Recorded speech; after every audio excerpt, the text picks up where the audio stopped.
haddii aad nagu cusub tahay fadlan ku qabo subscribe lana wadaag asxaabtaada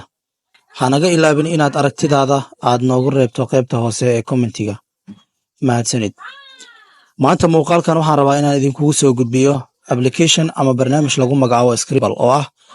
application muuqaalada iyo sawirada ama loogooyinkaaga aad ugu samaysan karto effects waxyaabo loo yaqaan ama iftiin soconaya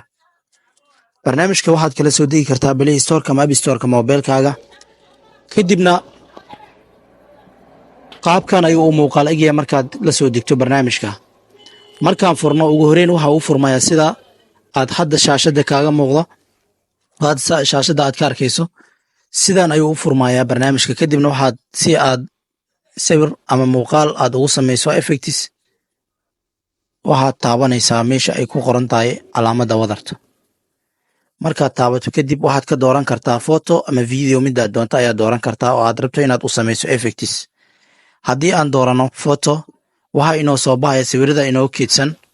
kadibna waxaad kasii dooranaysaa sawirka aad doonto inaad u samayso effects markaad doorato aad geliso ka bacdi sawirka cabirkiisa ayaad dooranaysaa markaad doorato kadib calaamadda sax ayaad taabanaysaa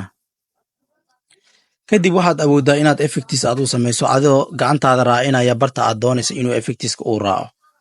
sida hadda shaashada kaaga muuqda sidaad u jeedidba effects ayaan u samaynayaa hadda sawirkan markaan u sameeyo kadib waxaan leeyahay play si aan u arko qaabka uu noqonayo waad u jeedaa sawirkan inuu u samaysmay effects si aad u save garaysato waxaad taabanaysaa barta dhanka sare calaamaddaas falaarta meesha ay ku sawiran tahay quality meeshay ku qoran tahay hoosteed waxaa ku qoran HD waxaad ka dooranaysaa tayada aad doonayso sidoo kale animation loopsna waxaad ka dooranaysaa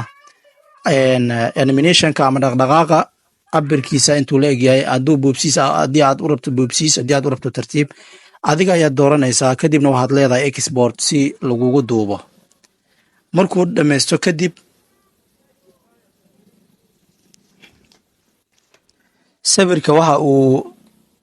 noqonayaa muuqaal ahaan ayaad u daaban kartaa ayaadna u shidi kartaa waxaadna ka shidi kartaa ama aad ku daari kartaa applicationada aad adeegsato midkood waxaan filayaa inaad wax unaad ka faa'iiday muuqaal